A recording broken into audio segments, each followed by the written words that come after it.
and gentle people, brace yourselves for a one-of-a-kind comedy experience that promises to be a courageous and earnest exploration of laughter, music, and the triumph of effort over talent. Tonight, we have the privilege of introducing a comedian who may not have been blessed with an overflowing abundance of natural comedic genius, but who possesses an undying determination to bring you joy through their heartfelt performance.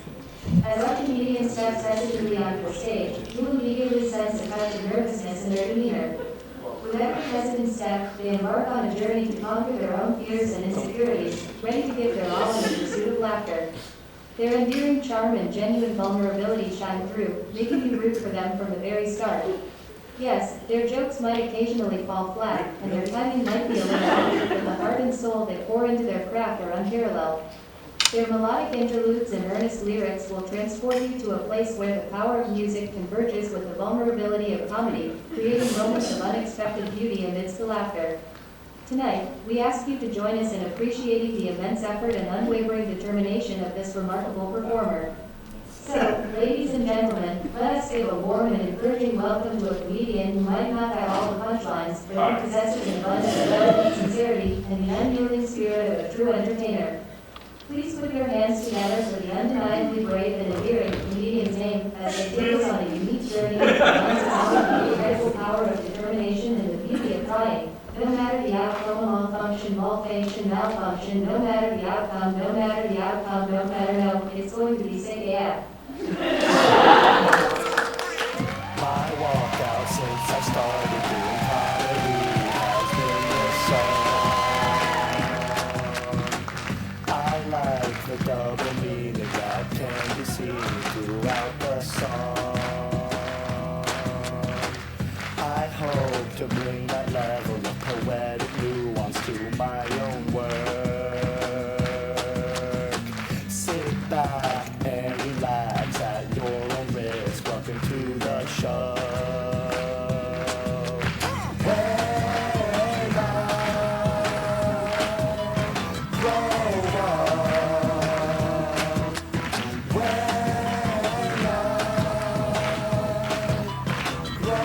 up, when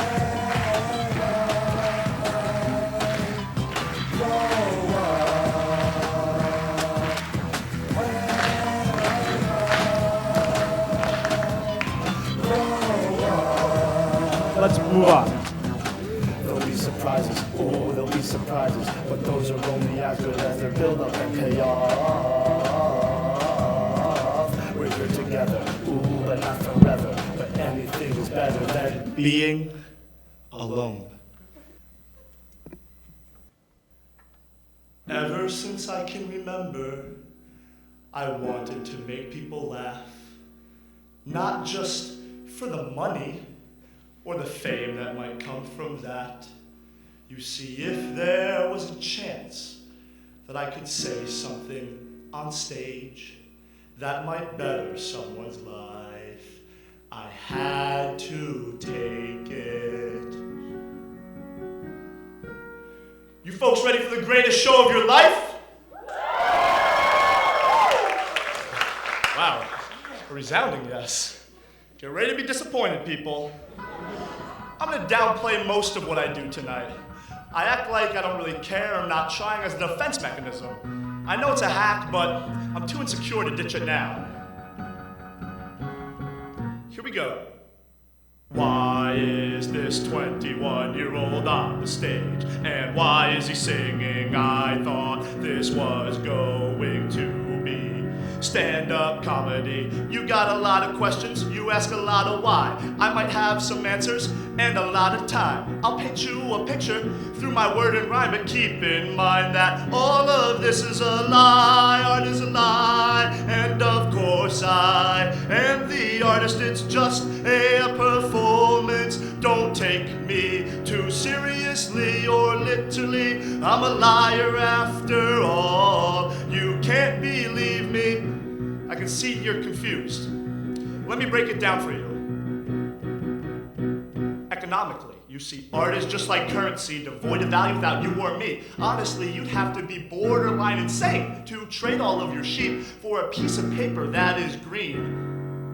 Unlikely. less. Someone else agreed. Maybe the guy with the chickens living down by the ravine. What does any of this even mean? You decide what is art, just like money, and most importantly, if I'm even funny. Of course, you got a couple questions, you got a lot of why. I might have some answers and a lot of time. I'll paint you a picture through my word and rhyme, but keep in mind that all of this is a lie. Art is a lie. I'm a pathological artist. It's just a performance. Don't take me too seriously or literally. I'm a liar after all. You can't believe me. Now that that's been cleared up, let's get back to why you're here.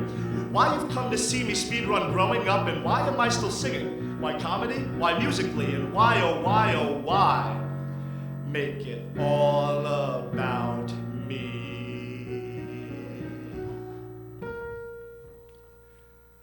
Everything's better with music. Exercise, studying, drinking and driving, and of course, intercourse is. But most importantly, stand-up comedy. Something with a melody will boost enjoyability. It's much easier to be funny if you sing while you tell the story. Is that cheating? Is that cheap? Cutting corners? Just maybe. But trust me that structurally I have good reason. Wait and see.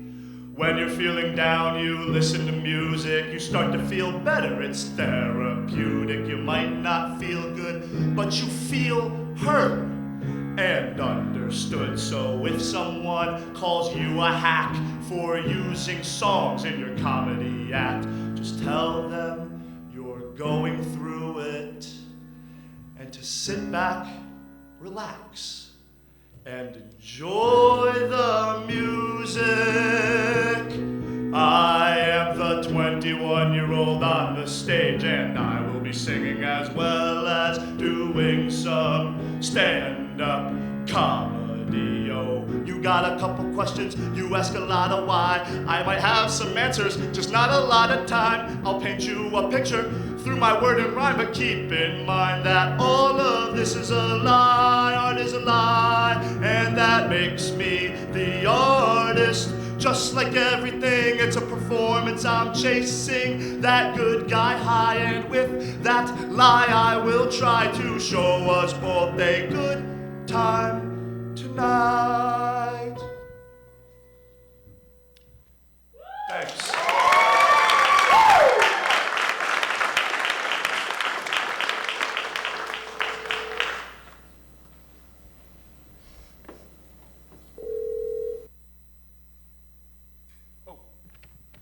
Sorry.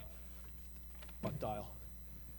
Those were the first of a few songs that will be happening tonight, for your enjoyment and my amusement, or vice versa. The first was like an intro vibe / tone-setting song, kind of give you an idea of how the rest of the evening will go and whether or not you should exit now. Then the second song that I seamlessly transitioned to was the I Want song of the show. For those of you not familiar with this device, the I Want song is used in musicals to characterize the lead and communicate their goals to the audience. What I want is to help people, and to do so through the performing arts. I don't know how clear that came across between my self-preservation attempts, but I mean, most of you still seem to be in your seats still, which is always good. Some comedians don't explain each bit right after they deliver it. I'm not like them, okay? They're con men. The con is short for confident. Some performers, they try to avoid using the name of their show as much as they can. Why? You picked it. You think it's cool and mysterious to make your audience try and figure it out using subtext? Grow up. This show is called When I Grow Up. And in case you couldn't tell by the lack of actors, the show is about me, my experience. It wasn't a budget issue. It was a creative choice.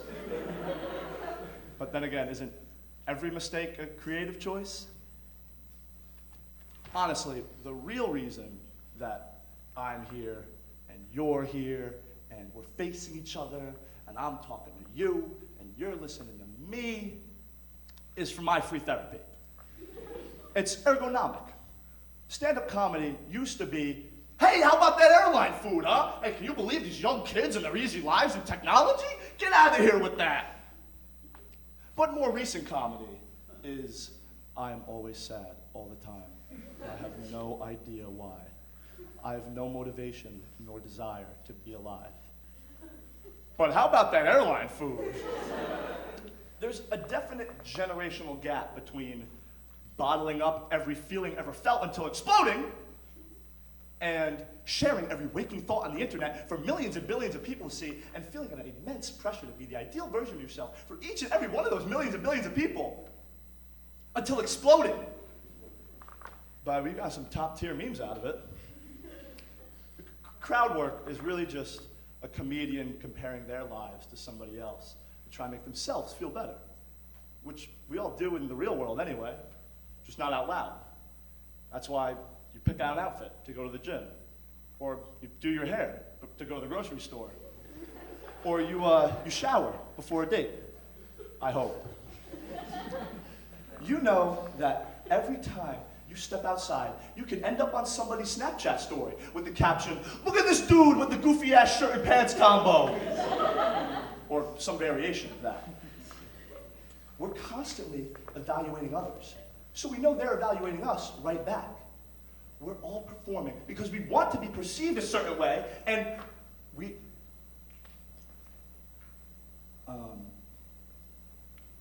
that's kind of what I was going for with all this. That's the moral. That's it. Hang on.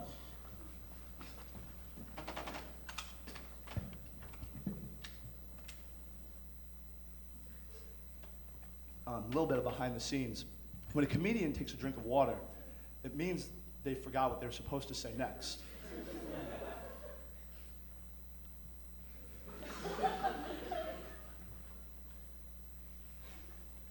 Right, therapy. People will say, though, they'll say, doing stand-up isn't therapy. You should go to real therapy. And I do. I go almost every day. Every day. I wake up and I go to the gym. Oh, joining the gym isn't therapy. You should go to real therapy. You're paying for the gym membership anyway. That's where you're wrong, pal. See, for the past 2 years, I've been going to the gym absolutely free. See, over the summer, Planet Fitness runs this special called the High School Summer Pass. Ages 14 to 19 can go as much as they want over the summer for absolutely free until August 31st. You might recall that I am a 21-year-old on stage. So I signed up with a different email, different birthday each summer. Don't tell them. Because I figure if I'm still at the age where I can be cast as a high schooler, I can certainly masquerade as one in the gym. I'm like a lost boy. Never growing up, never getting older. Stuck in this liminal state as a 19-year-old each summer. Playing a part of my past, a version of me that I'll never be again. It's a great acting exercise, honestly. Might start charging people to come watch me do it as a performance art piece. The highlight of Planet Fitness during the summer is, of course, June. Because June is Pride Month. And Pride Month is corporations' only opportunity to let their hair down, Be themselves. Be a little fun. I was on the Planet Fitness app in order to check in. And there was this ad. Celebrate Pride. Shop Pride merch collection. Yada, yada. The usual performative exploitation. But then, plus, get moving with Pride-themed workouts.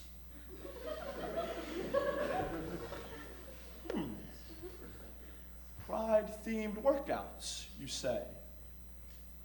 As an ally, My curiosity got the best of me. I had to find out what the gay exercises were that I was missing out on. Could you imagine the advantage I'd have over all the other straights if I started doing the gay exercises as well? Something seems different about Solomon. I don't know what it is. He seems sort of dressed, well-groomed even. So now I'm browsing the gay workouts, watching video after video. I finally finish, close out of private browsing, and open up my Planet Fitness app and go over the options. Intermediate free weights with Jesse. Beginner bike ride with Alan.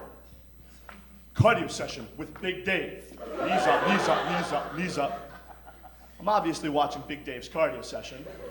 It's getting the good part, you know, but the music is ruining it. Which I know might be a weird admission during a musical, but you've had that before, right? Wrong choice of music, completely pulling you out of the moment, throwing you off. Anybody else have like 30 different carefully curated Spotify collections? Just me. Nobody else uses a Spotify playlist. Okay, I'm a big Spotify guy, okay? And they don't pay me to say that. Gym, driving, showering. Of course, I don't pay them either. I've been rocking with free Spotify since I made the switch from Pandora Radio in 8th grade. Yes, I use the free version. You think I got $5.99 a month just lying around? I'm not making 7 figures yet. But what that means is every few songs, all of a sudden, State Farm, prices made just for you. That's what I said now. do the ads get annoying? You tell me. But I've got this hack, okay? Bear with me. Every time an ad comes, I close out the app, then reopen it, and press play. And you usually get like 2 or 3 more free songs out of it before another ad comes. Then repeat. It's foolproof. Does this mean I come across as a little cheap? Maybe. But I've got good reason to be, all right? Growing up wasn't exactly easy. I didn't get a PlayStation when it first came out. Got one 2 weeks later for my birthday. I didn't go to the best private school. I went to an all-boys one. My dad grew up poor, youngest of 5 children. They all had to share a bed, just like Charlie's grandparents. Their house didn't have a basement, a sitting duck for Westchester County tornadoes. My mom, too. My mom has only seen Les Miserables 6 times. Can you believe that? Grew up in the Bronx, and she's only seen Les Mis 11 times. It was my grandpa's favorite musical. They'd have company over, 3 to 4 hours to kill. He'd say, "We're going to the theater." And they went and saw Les Mis 17 times. It got old for my mom and her brother, though. They'd beg my grandpa, "Please, Papa, please, can we buy some food instead of more Broadway tickets to see the French folk song and dance number?" Because they grew up originally in the Bronx. Their accents used to be much thicker. Now, I don't want you guys to get the wrong idea. And my parents worked really hard to get what they have. Some of the toughest jobs you can think of. My dad, lacrosse referee, hockey referee, baseball referee. My mom, flight dispatcher. I don't know what it means either. I just tell people she flies the planes. When I was young, I wanted to be many different things. I call them my aspiration phases. I think chronologically, since I gained consciousness around 3 years old, the order is Spider-Man, gardener, spy, evangelist, small business owner, and then naturally, big business owner. I know it may not seem like it, but each one of these directly feeds into the next. First off, I think every kid starts off wanting to be some sort of superhero when they grow up. Or a dinosaur. Because when you're a kid, nothing else matters. You're pure. And so is Spider-Man.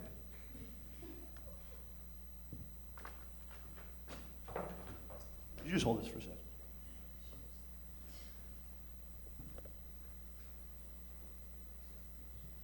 Thank you. Picture me. I have this Spider-Man costume that I wear everywhere. I'm 3, so it's not like I'm wearing it to court, but I wear it to run errands and always to bed. One night, before she puts me to bed, my mom tells me to go downstairs, say goodnight to my dad, who's doing work in the basement. I'm, of course, wearing my Spider-Man costume, as I do every night. I get to the top of the stairs, and it dawns on me. If I'm gonna go around telling people that I'm gonna be Spider-Man when I grow up, I better get started. I mean, what am I doing? Sitting around at 3 years old, not taking the necessary steps to achieve my goals. This man ain't gonna spider itself. Gary Vee would be so disappointed. So I stand there at the top of the steps, ready to walk down them normally. But tonight I decide it's the night I web my dreams and become the hero I know I'm destined to be. I leap from the edge and nothing. Well, not exactly nothing. There was the floor, which I landed on after clearing the entire flight of steps, which I think is pretty impressive in its own right. And there was, of course, my leg, which I would come to find out was broken. And there was my dad, sitting in the office, none the wiser. I managed to crawl over to my dad and say, through broken leg pain, "Good night, Dad." There's such a pressure on our generation to succeed as soon as possible. Boom, blow up overnight, instant gratification. Unfortunately, it was going to take me a little longer. In light of my discovery that I was not, in fact, Spider-Man, nor ready to let a spider I found bite me, I decided to take my talents for helping the weak elsewhere. To the garden. This became my new passion, my preschool dream, and lasted all of 3 weeks when my mom said, "It's so great you've decided to be a gardener, honey. You can start by weeding the walk."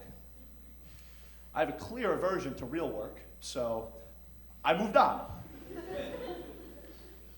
I wrote this song in my notes app, completely sober, when I learned that being a spy really just meant being in the CIA. And being in the CIA meant something way different than I thought being a spy meant.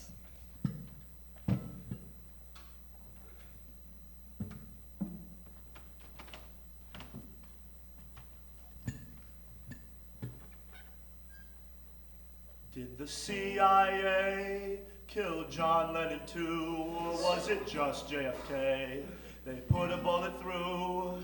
If I knew the answer, I bet I would sleep better forever, 'cause they'd probably do me in two. They say it's the highest honor to be done by them.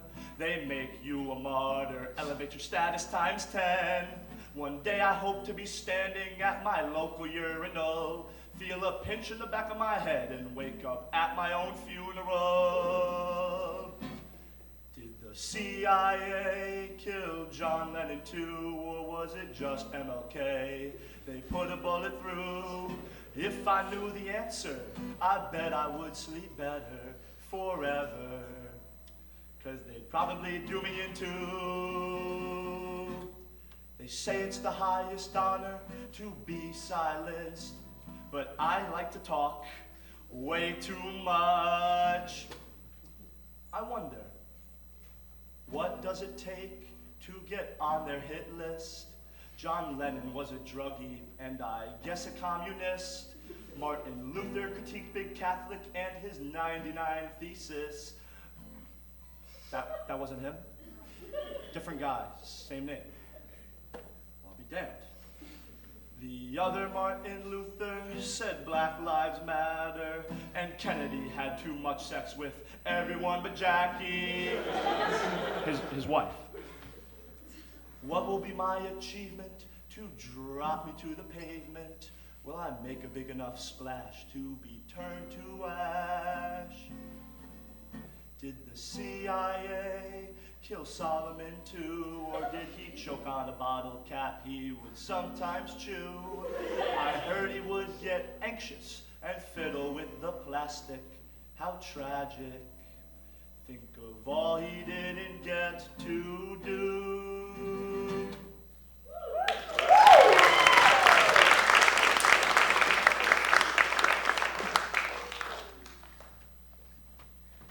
Moving on from the whole spy thing, after a good 2 months of playing with spy-themed toys, which they used to make a lot of, remember? I Spy books, spy rings, spy watches, spy goggles. I mean, it's no wonder we're so good at digging up the past. Speaking of digging up the past, I set my sights on becoming an evangelist. You remember your evangelist phase, right? I mean, I figured the Bible kind of teaches itself, you know, it can't be that hard. Plus, apparently, there's a lot of money in it. I mean, the fact that it sold so many copies is its own miracle of biblical proportions, considering how it's written. Starts out with so much exposition.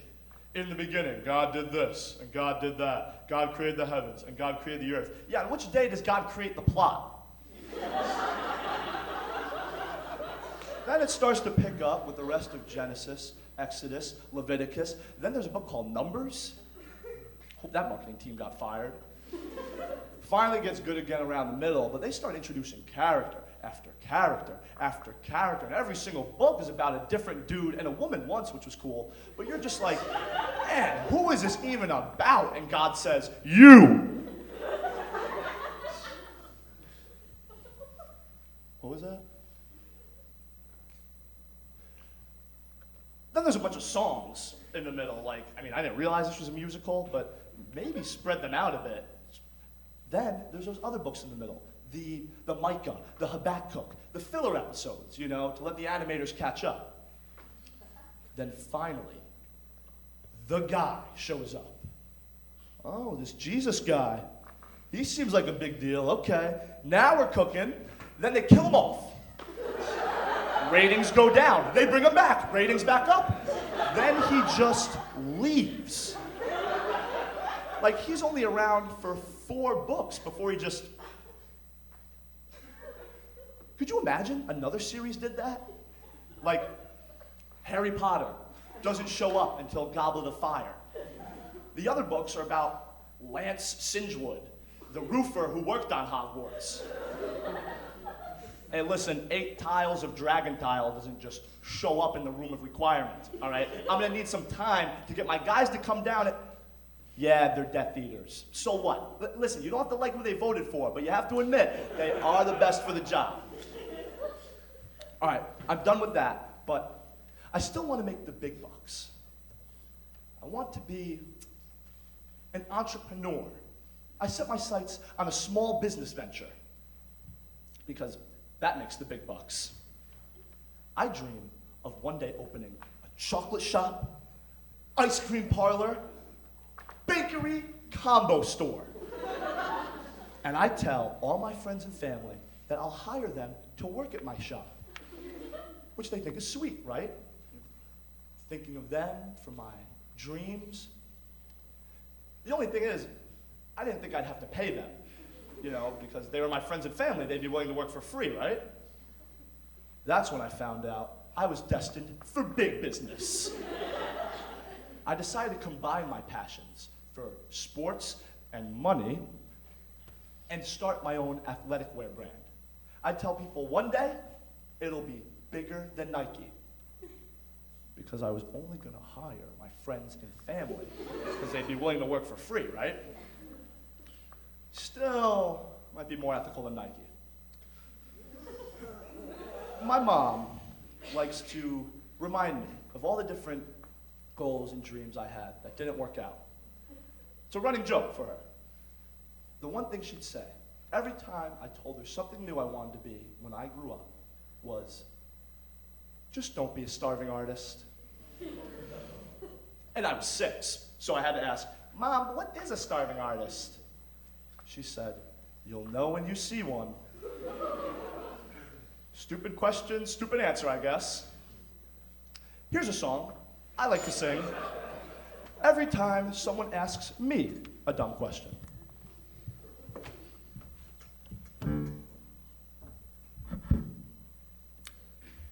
I don't know. I don't know why you thought I would, 'cause I sure as hell don't. Believe me, I'd tell you if I could, but just like you, I don't.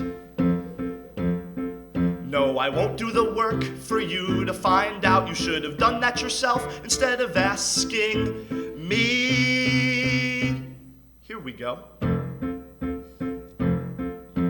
Me and girlfriend watching a movie. Without asking to pause, she turns and she looks at me. She turns and she says to me, again without asking to pause the movie, which I'm sure is about to explain whatever it is she's about to ask me. She chooses to talk over the movie and say to me, babe, is this part going to be scary? Are you kidding me? How am I supposed to answer that accurately? You know this is a movie neither of us have seen. What other information do you perceive that I glean from the same description that we both read? You have this crazy notion that I do a ton of outside research and then store it in my head. How am I supposed to know if this specific part in the movie Love Actually is going to be scary? Then she broke up with me. Surprise! It was a breakup song all along. I'm writing away from the point. Stay on your toes. Stay alert. Read between the lines. More breakup songs should be like that.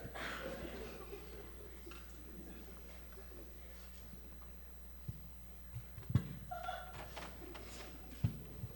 case you couldn't already tell by my manic nature, capacity to overshare, or general cry for attention, I used to be homeschooled.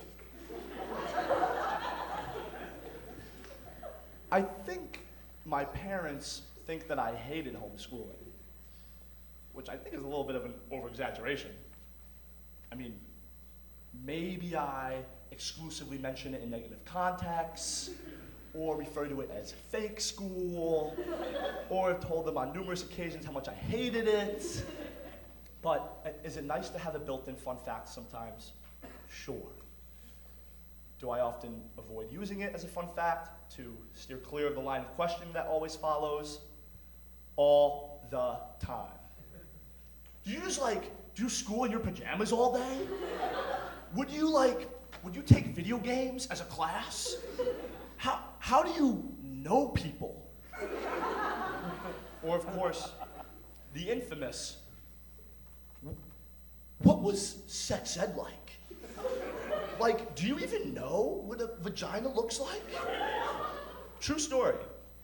Great icebreaker, guys. Let's do this again sometime. Really get to know each other.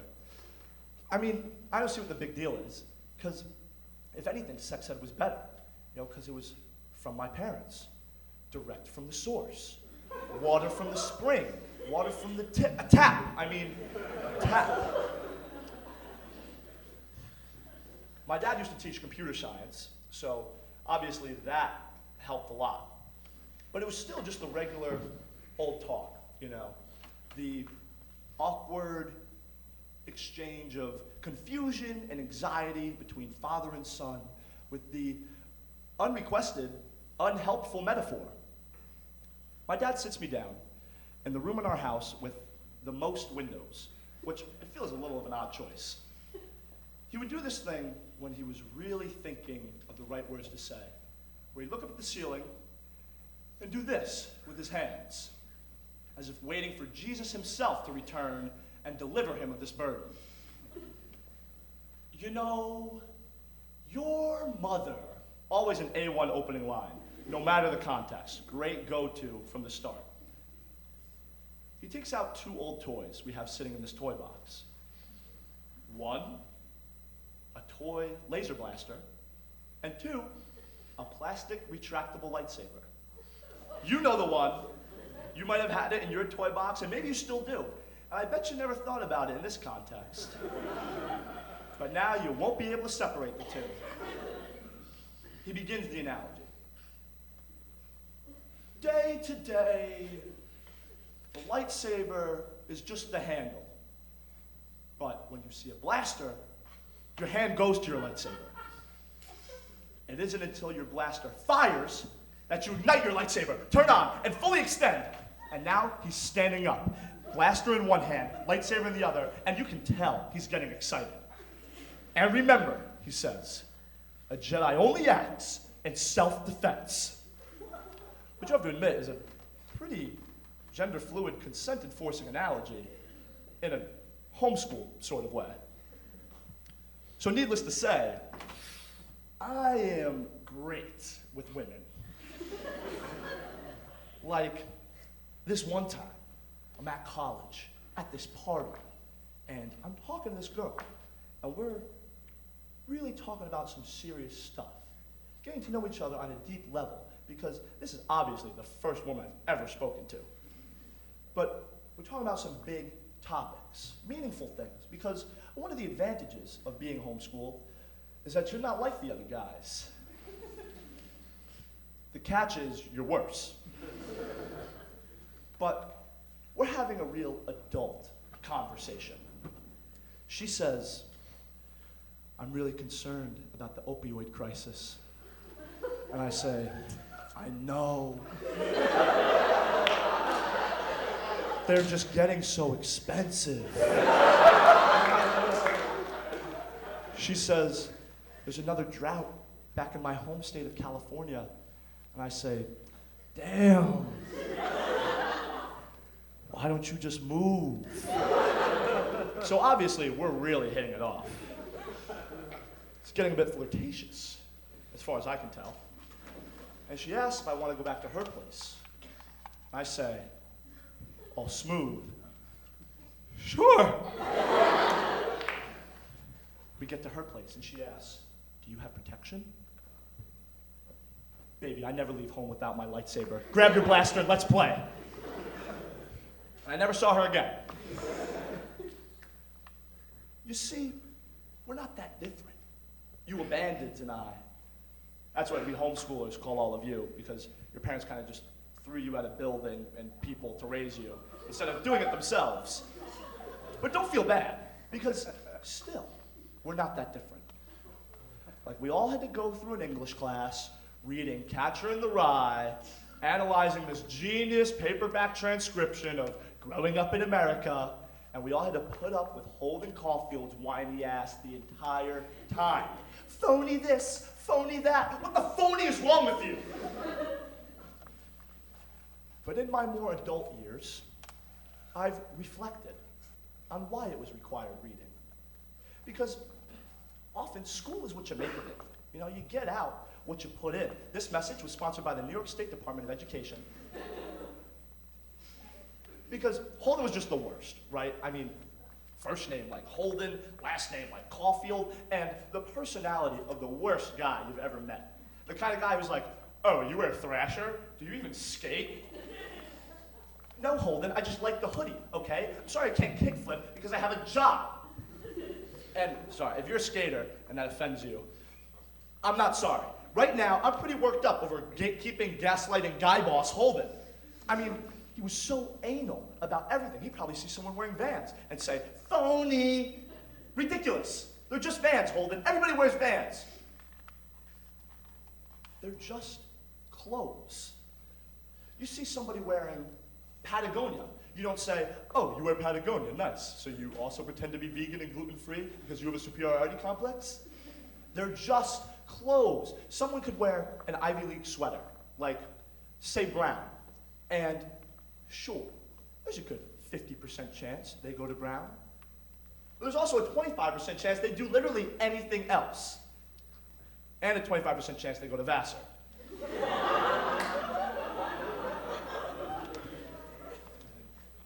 Then you have the band shirt, people.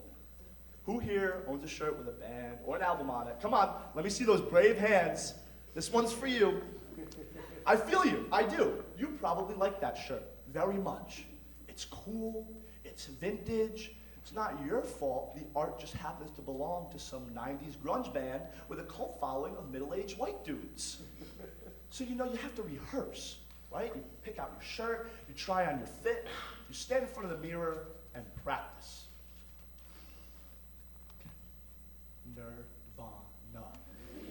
Nirvana. Yes, the album is good.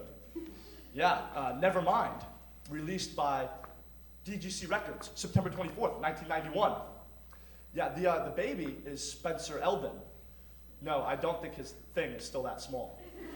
I mean, you gotta be ready for anything. These people will ask you anything to try and find out if you're a real fan. And who knows what could happen if you freeze up. Hi, how are you? You like my shirt? Thank you. Yo, no, I'm a big fan. Yeah, big fan. Favorite song off the album? They're all so good. They're too good. I just can't think of it if I had to choose one, though. I really like the Star Spangled Banner. Damn it! Phony. What scares me the most is I think Holden and I might be more similar than I give him credit for. We're two lost white prep boys making our way through this world, trying to feel special, feel significant. I can't get out of my own way. Here's a song about that.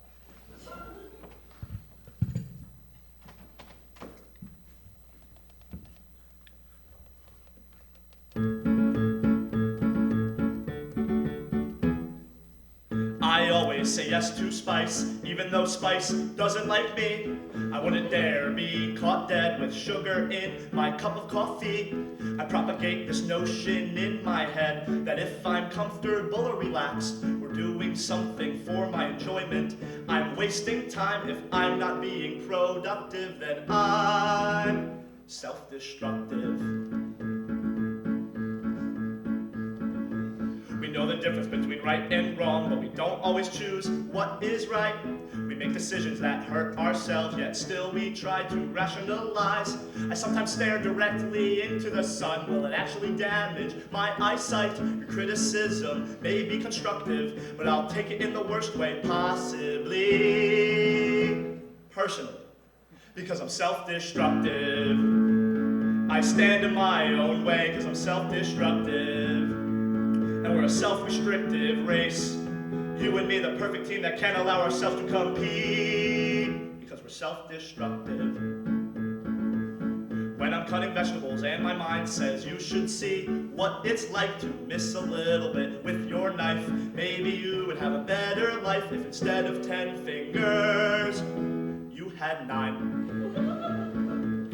When I'm driving alone at night or in the morning or the middle of the day, and I think it might be nice to give the left side a try, even though I know I'm not in the UK. Don't ask if I'm okay.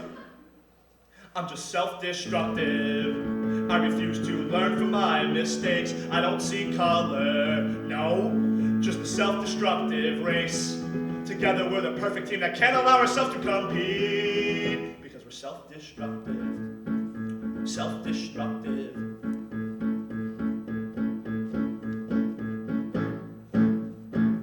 Hey you, over there, shifting nervous in your chair. You and I both know based on the way you look at me. You really have to pee, but you won't get up because it'll cause a scene, and then that would mean that everybody would be staring at you and not at me. So you sit there and sweat, doing your very best to hold it into the end. God, this is your son's graduation all over again.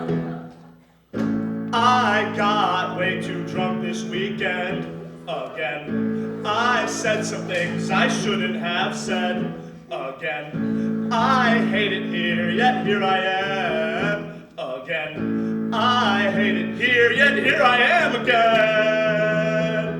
There's a thick film on my throat, I'm hoarse, it's scratchy and it hurts to cough, of course. My head spins, I close my eyes, somehow I still get vertigo. Why am I here? I don't know.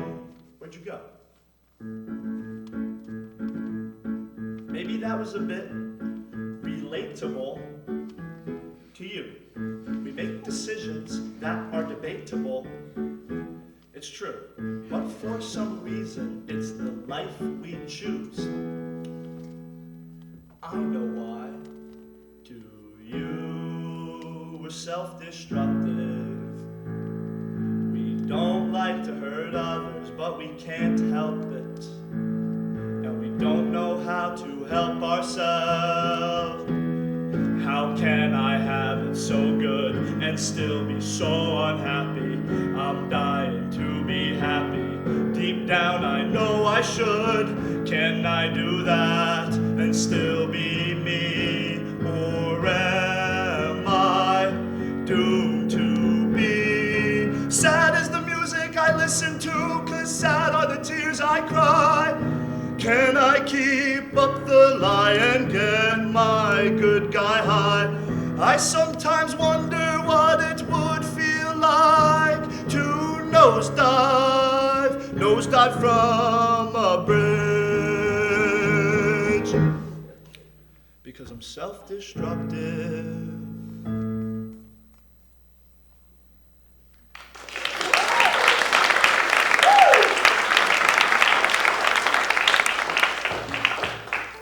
Oh, jeez. Sorry about this. I thought Sorry.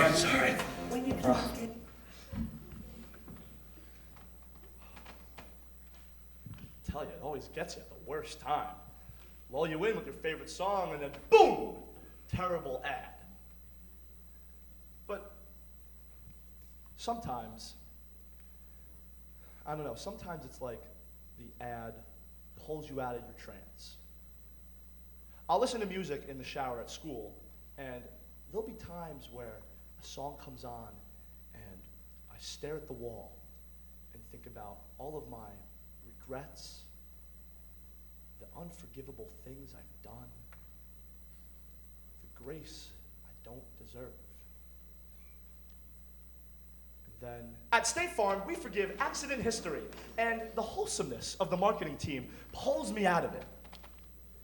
But then I think, oh no, anybody in the bathroom right now will know that I use free Spotify. So I grab my phone and turn it down as quickly as I can, get it all wet and everything. And now it's totally quiet, other than the sound of the water.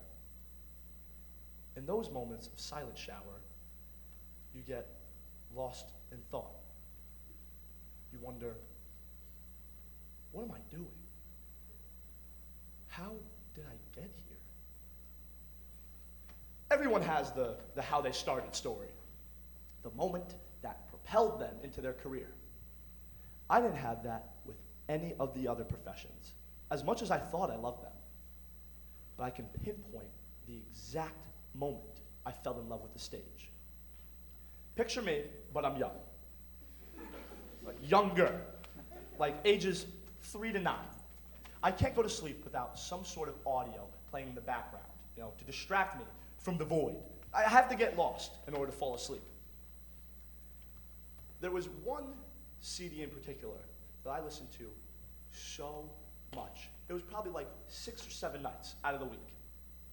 It was this burned copy of an old comedy album by some random 70s or 80s comedian.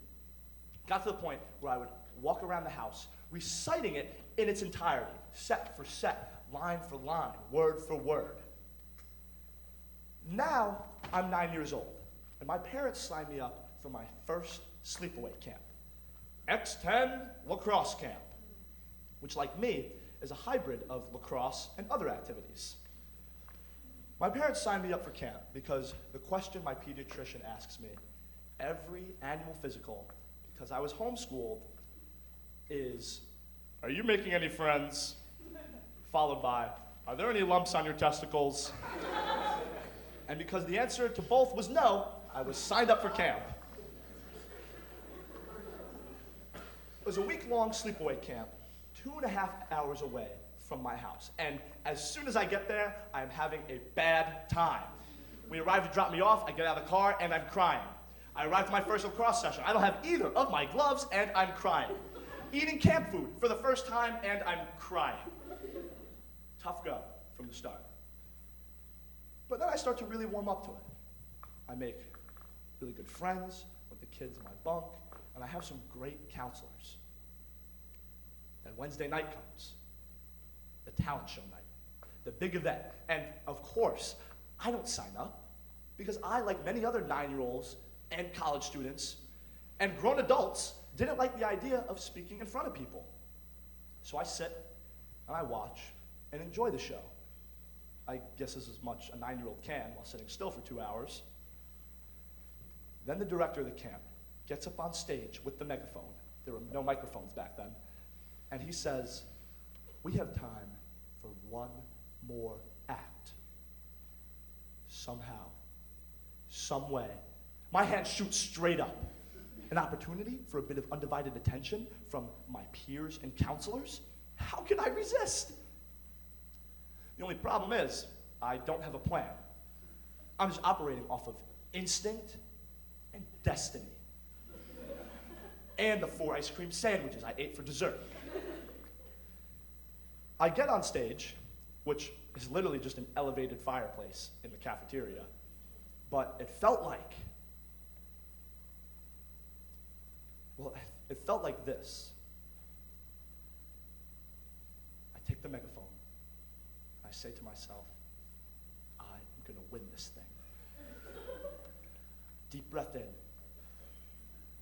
And I do an entire set off that comedian's album, line for line, bar for bar. The place is going crazy, and the people laughing the hardest are the counselors, because they're surprised some random 9-year-old with a mohawk got up on stage and did 7 minutes of this 80s comedian. The camp director gets back up on stage to announce the winner, and I lost. But the feeling that I got, the rush, the attention, made me feel like the champion of the whole camp. 5 or 6 years later, my parents surprised me with tickets to see this very same comedian live. I am beyond excited. We get there, the place is filled to the brim. He doesn't even need an opening act. The place is so loud, he walks right on stage, waves, smiles at the audience, wearing the ugliest sweater I've ever seen, and I can't control myself. I'm so excited. I scream at the top of my lungs, "Bill Cosby!"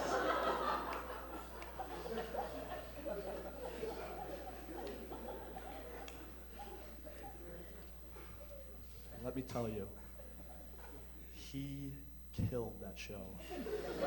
I laughed the hardest I may have laughed in my entire life. And then just 6 months later, boom, allegations. Boom, 60 women come forward. Boom, trial. And just like that, my hero flushed down the drain. My dreams shattered. Moral of the story, don't meet your heroes, among other things. Art is a lie, but remember, they're also flawed people, some worse than others. On the flip side, I've been to Exton Lacrosse Camp every single year since I was 9. The past 5, I've been a counselor, and honestly, if I can help it, I don't see myself ever leaving. So, thanks, Dr. Cosby.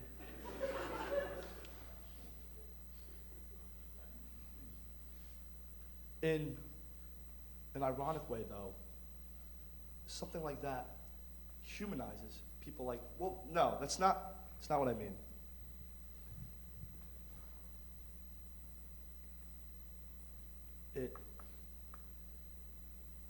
It knocks them down off the pedestal we put them on. And that hurts.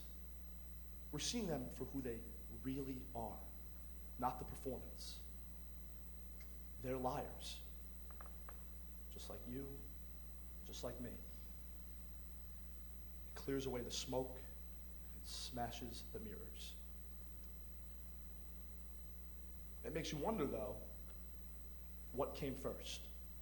The good or the bad?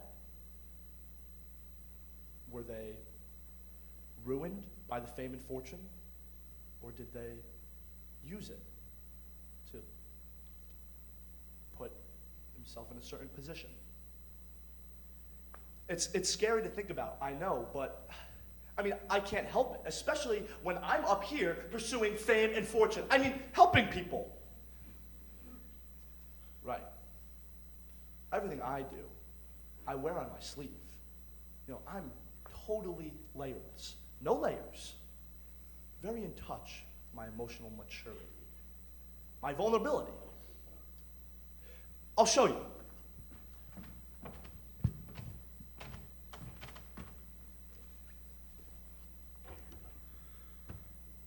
In my moments of weakness, I am weakest. That's right.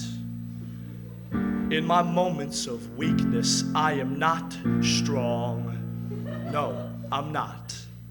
Even in those moments, I know one thing to be true. I am not wrong. I am not the problem, it must be you. I know what I'm doing, and you do not. I know what I'm doing, like a lot. I don't need you to tell me what I'm supposed to do or how to do it. Because I am not wrong. This is my vulnerable moment. Don't blow it. My emotional climax. Don't show it. Everything that I've been through will finally pay the bills that are due. Because I deserve it. That's my philosophy. I deserve it. Sure, others are fine, but me, I'm pretty nice most of the time. No matter what, you're wrong and I'm right. So I deserve it.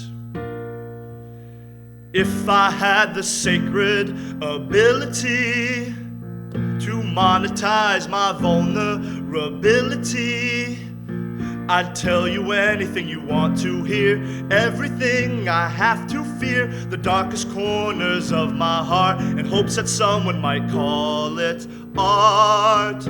I am not wrong. I am not the problem, it must be you. I know what I'm doing, and you do not. I know what I'm doing, like a lot. I don't need you to tell me what I'm supposed to do or how to do it. Because I am not wrong. The trauma will be worth it as long as I can profit. Someday my vulnerability will stable me financially. I'll sacrifice emotional stability for a comedy monopoly. Because I deserve it. Every participation trophy, I deserve it. Sure, others are fine, but me, I'm pretty nice, I'm wrong and you're right. Whoops, I deserve it. This song has two choruses, cause there's two sides to every story. I'm a two-faced performer peddling pathos and humility. Buy my vulnerability. Do you buy my vulnerability? I'm the villain in my own story. That's how I know. Indubitably, I deserve it. That's the reality. I deserve it. Everything coming to me. Prices I've paid, trials I've faced, they don't outweigh mistakes that I've made, decisions I trade. One day I'll pay.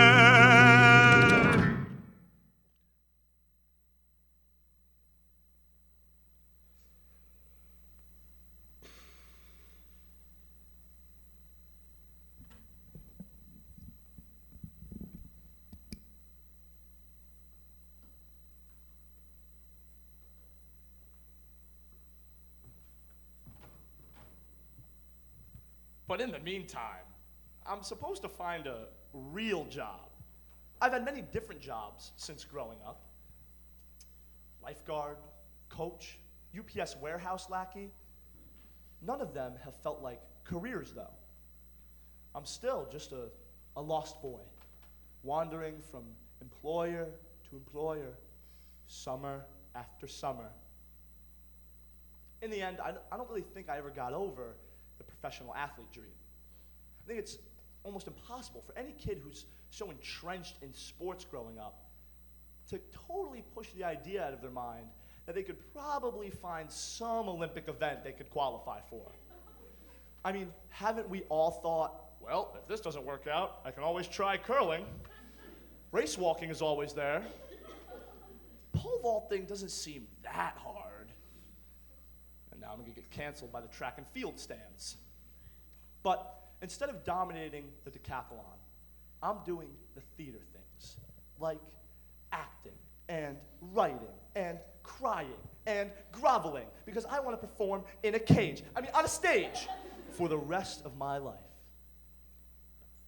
In the end, it's really not that different.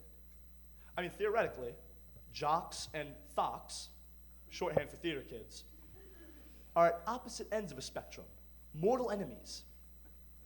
When in reality, they have so much in common that their differences shouldn't matter. They're both loud and annoying in their own unique ways and will break out into song completely unprompted, just very different genres. They're two types of insufferable people caught up in their own worlds, but still insufferable. Either you pitch a perfect game or you reference Pitch Perfect and Fame. They're practically the same.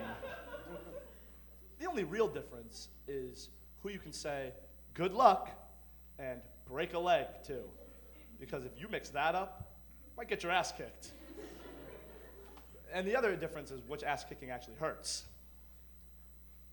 So now, I've set my sights on performing for a living.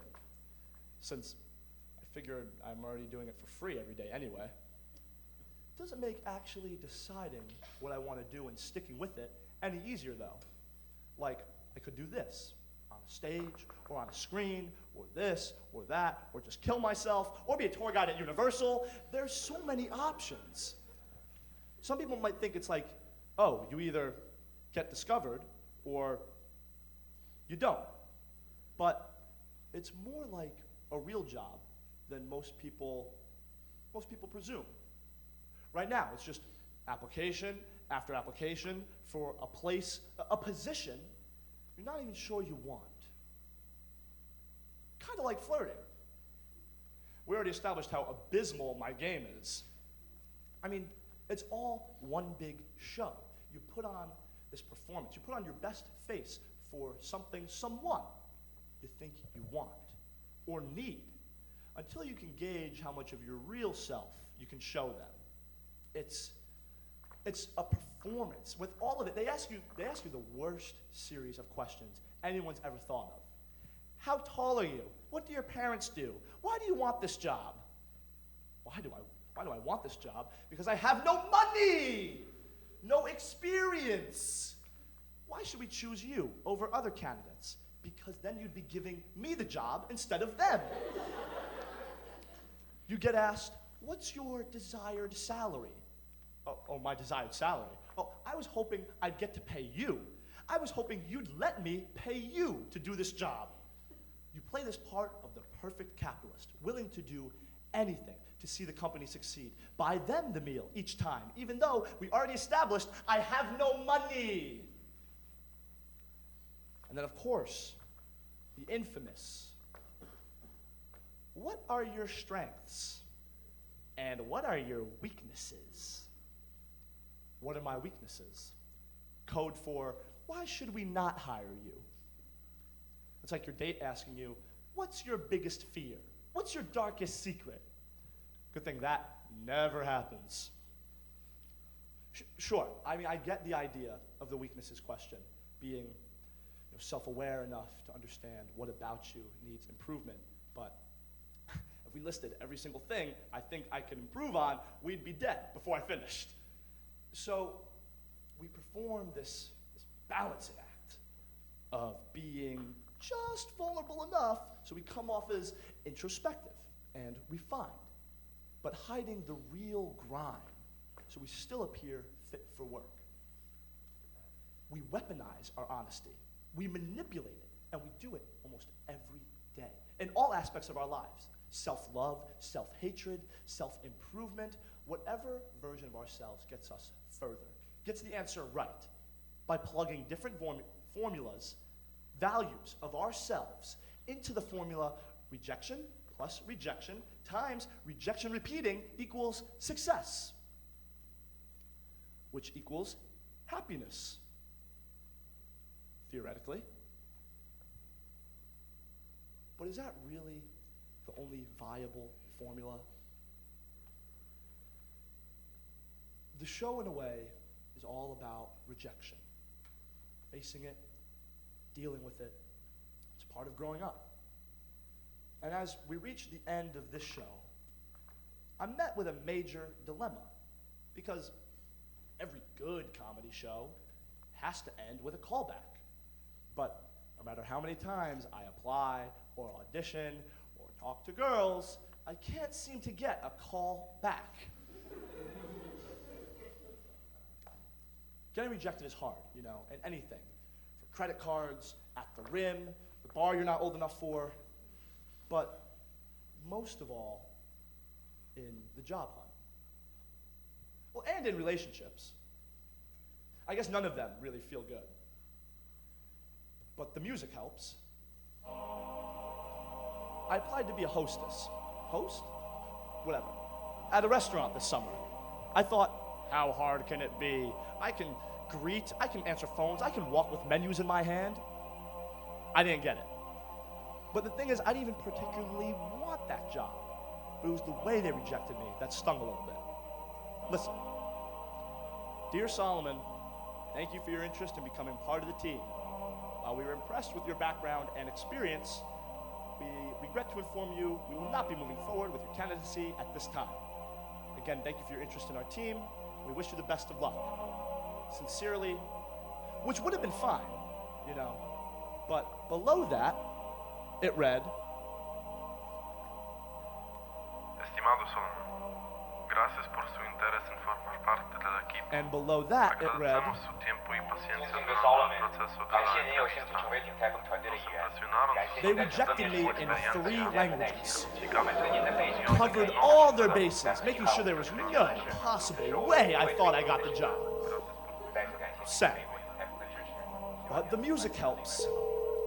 So now I'm back to applying. I think I'll try being overly honest in my application.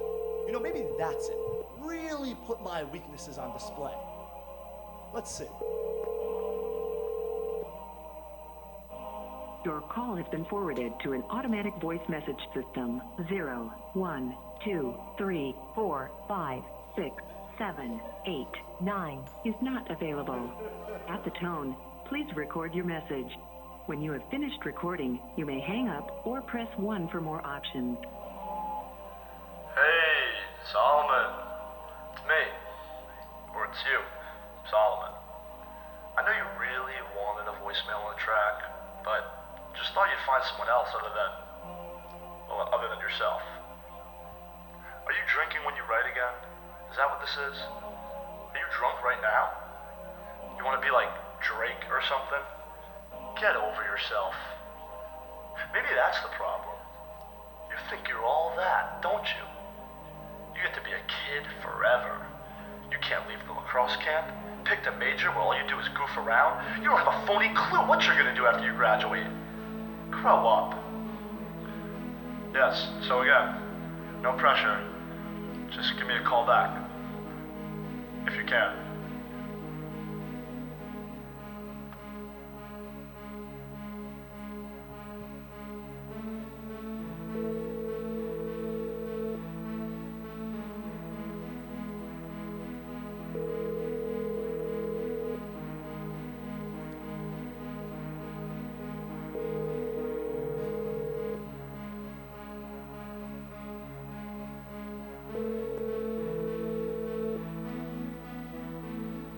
morning, bro.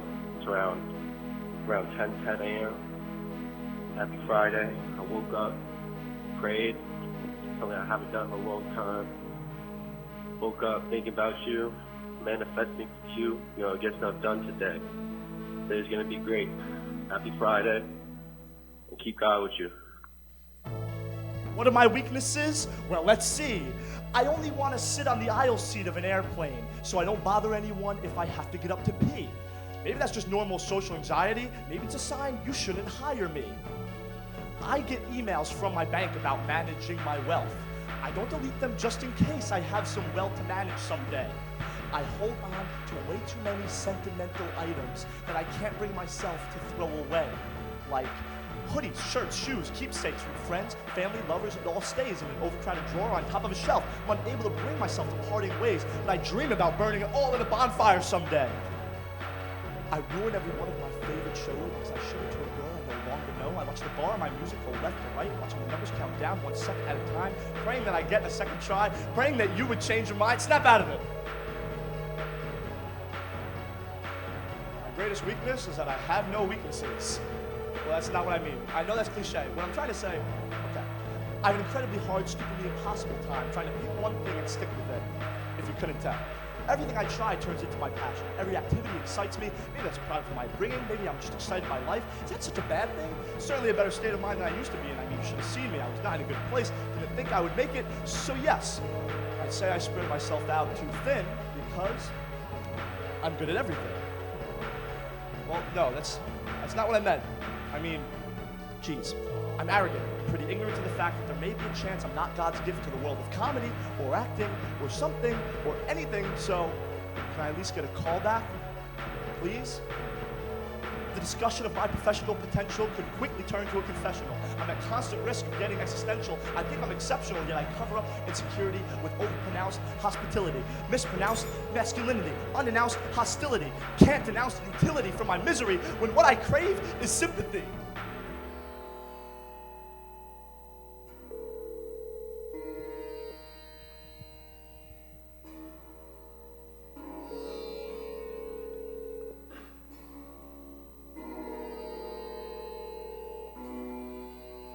Good night. I don't think I've left you a voicemail before, but I kind of wanted to try. Thank you so much. I'm like crying listening to all these songs on my playlist. That is very, very sweet. And I hope that you're having a good dream. I'm gonna go to bed. Good night. I love you.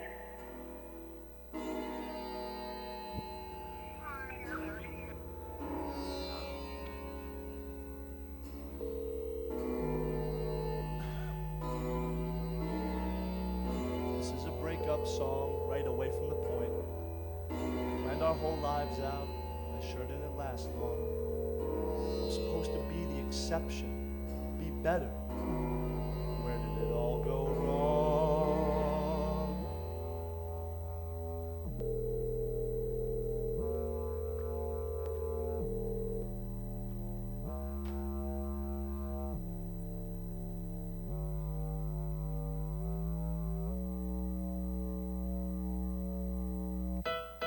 Have you been paying attention to this intervention for my addiction? I got to get rid of this instrument feeding me attention. I'm the drip treatment, but I'm ready to OD. I'm invincible if I stay visible. I know it's not healthy, you don't have to tell me, but I'm the exception. Your rules don't apply to me, cause I'm the exception. Can I be happy and healthy and still the artist I wanna be? Or am I better off wallowing in my own calamity? Keep performing empathy, it won't get the best of me, cause I'm the exception.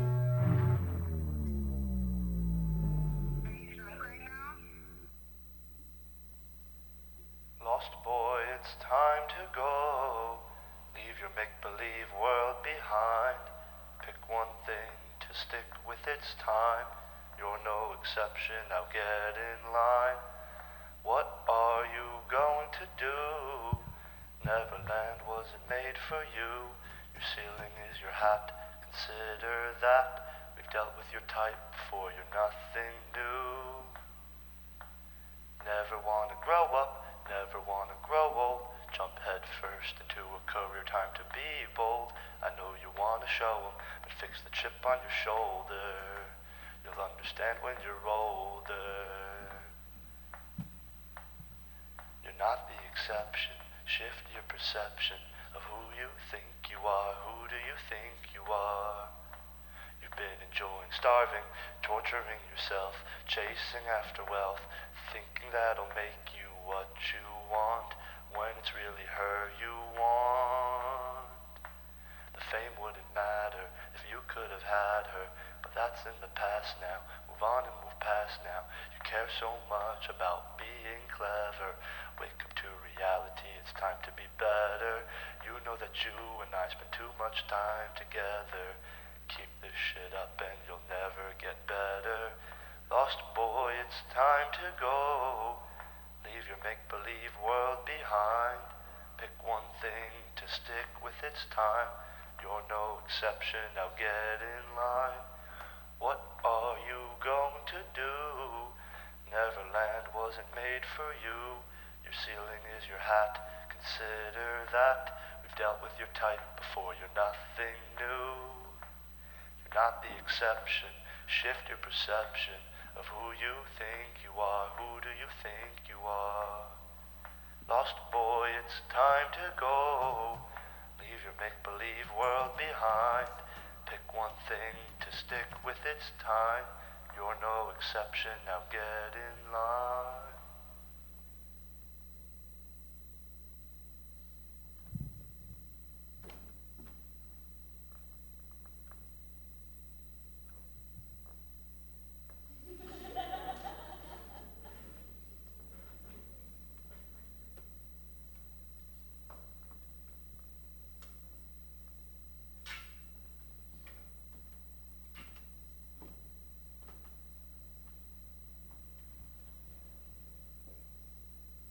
Good night.